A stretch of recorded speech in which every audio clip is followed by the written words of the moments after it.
Hey, what's up? This is Ian, and we are in Fukuoka. And this video, I'm going to talk about a torn meniscus and what should you do and what I'm doing. This is my second time I've torn it that I've known of. Last couple of days, it's been about 3.5 weeks since I tore it. Well, I'm not exactly sure the second time exactly when I tore it. I think it was somewhat of a sort of progressively getting worse sort of thing. And then it was like a pop, pop, pop. It started popping more frequently over the last few months. The first time I tore it was like 2-3 years ago. I tore it and I got an MRI, and doctor wanted to do a partial meniscectomy, and I didn't want to do that. And I didn't do that, so I just let it go, and I felt like it healed pretty good. Like I did a 3-day fast around that time. And now I'm doing another fast. So nowadays I usually pretty much do 16-hour fasts. That helps, supposedly help to increase stem cells and whatnot. So help you, possibly help you heal better and heal injuries better, since you have more stem cells circulating in your body. And then like 9 months ago, another big guy. Every time I hurt my knee, it's always some big careless guy. Tried kani basami. This is a kind of judo throw. It's illegal now. It's very dangerous. And it like collapsed my knee inwards, and I kind of felt the pop. Then I didn't hear it pop. And then I didn't like stop training, but I like kind of took it easy for a few weeks. And then I kind of started feeling like a little bit of like, I would feel like kind of like popping sometimes, like in certain positions on the ground, like walking and stuff was mostly okay, like slight pain here and there. But mostly like some ground techniques and stuff when I was on the ground, and then like it kind of became like triangle chokes and stuff, like with my legs. I started to kind of feel popping and stuff. And then most recently, 3-4 weeks ago, one night I was doing a reverse triangle choke with my legs, and I heard really loud pop, pop, pop. Even my partner heard it. So and then I went and I got an MRI, and again, tore meniscus in the inside of my knee, the medial part of my knee. And so now I'm kind of like thinking what to do. I think in the last couple of days it feels a little bit better, but I've done a lot of research, and I guess I can share with you what I've learned. So what can you do? Okay, there's basically four things you can do, or what I can do. Number one, you can get a partial meniscectomy, and that means they're going to cut part of the torn piece out. This is actually pretty common way to fix if you get surgery. This is kind of the common way to do it. And really, I don't want to do that. I'd rather, even if I have a torn meniscus, I'd rather leave it torn, because all the studies out there pretty much say that you're gonna get arthritis sooner. Because if you cut, even I watched some video, if you cut 10%, even as little as 10% of the meniscus out, you just greatly increase the amount of pressure that's gonna be. Pressure increases, and you increase the likelihood you're going to get arthritis by quite a bit. So and of course, I'm just sharing my information with you. You do whatever you got to do, but I would not jump into any sort of partial meniscectomy. Everything I've learned. The next second thing you could do is they could try to stitch it back together, and that sounds a bit better. It sounds like but I think it's harder to do. Again, it's not a guaranteed thing. I guess there's like chance that maybe the sutures won't hold or something like that. It could pop open again. So stitches. I heard one guy on Reddit, like I was asking around, like the BJJ forum on Reddit, judo forum. One guy was like, he's got like some sort of anchors in his knee. Like, I don't know if this is something they normally do for stitches or whatever, but he says they left him in his knee and he can feel them when he's like walking around now. So, yeah, that doesn't sound good. It does sound like the research. The two doctors that I spoke with, I'm in Japan, so the two doctors I spoke with here, of course, they're orthopedic surgeons. They recommended the sutures. But the first one that I spoke with is kind of like, well, I don't know for sure until I get in there, and I think that's the case most of the time. Like, they see the MRI, but it's not like a super clear picture to them. And then, is this still working? Okay, just checking this is still working. And then they go inside with the camera, the arthros, whatever the heck it's called, and they look, and then they make a decision then and there. Personally, I don't like that. I don't like the chance going in thinking, okay, well, maybe I'm going to go out, come out of this, wake up, and have less of a meniscus, even though it was teared. So their thinking is it's useless. But even if it is tear, there's like information out there of like asymptomatic tears, like people who have tears that don't really affect them. Like, of course, immediately after you feel the tear, it's going to hurt. Like the first time I tore this, like it fucking hurt really bad. That's like probably one of the most. I hit a tree once on my snowboard. That was right up there with one of the most painful accidents I've had. But this meniscus, the first time I tore it, that hurt a lot. So I don't know if I retore the same one as before, like it never completely healed from the first time, or if it did heal and then I simply retore it again, but tore's in the same place. Anyways, the next thing you could do, number 3, you can do PRP. This is actually my first, or stem cell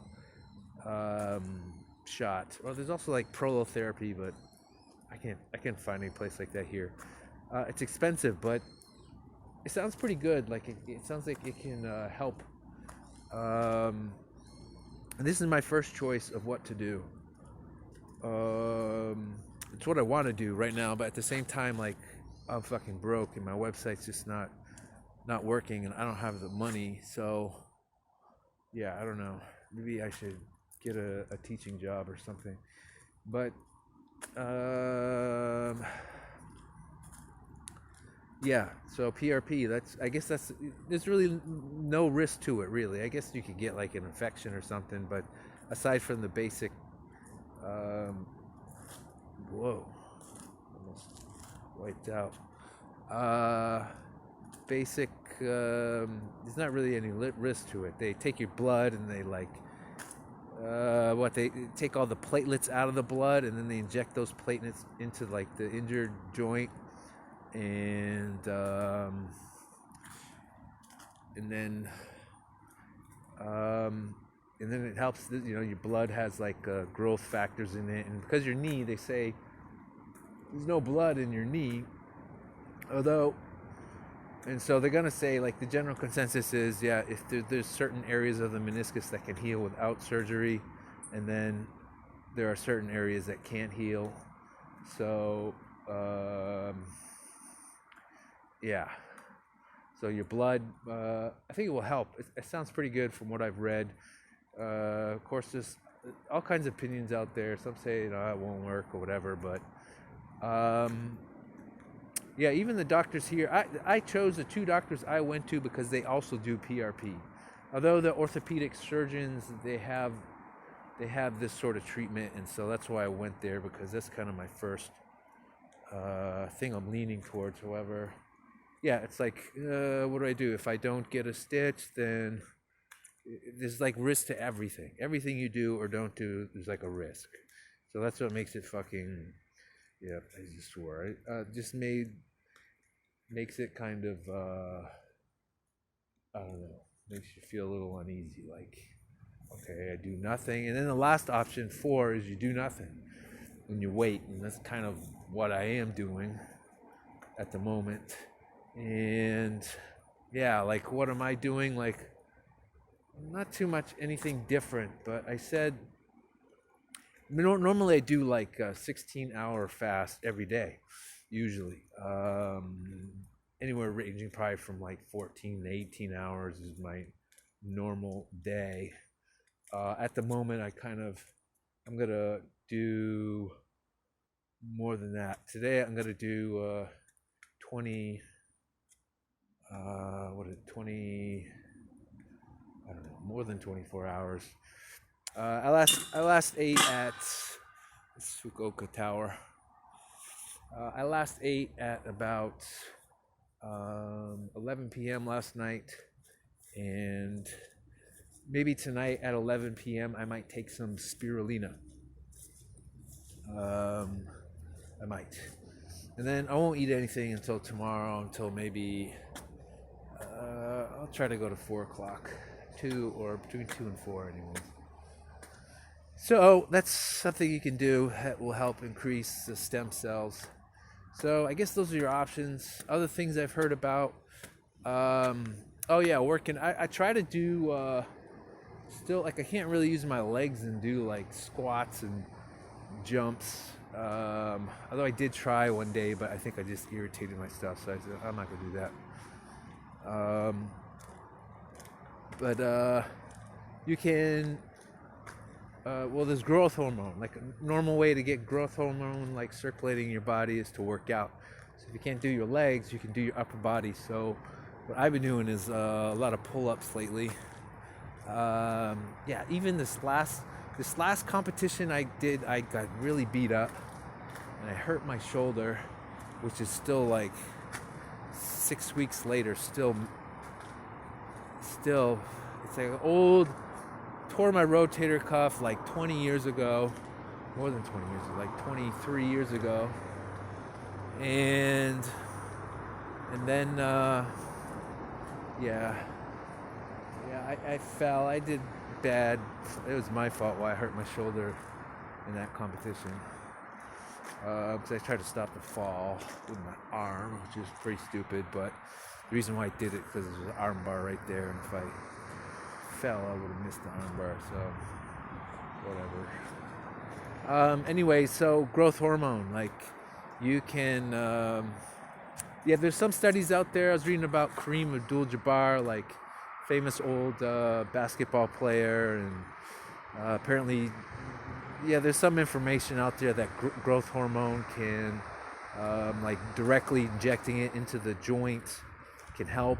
Same with testosterone. I remember reading about some guy who did like prolotherapy. This is another thing. And he combined that with testosterone to help heal injuries. So, the natural things you can do, what I know, I kind of mentioned some, but again, one thing I didn't mention, they say green tea is supposed to help stem cells. I drink green tea every day anyways. Lately, probably even more.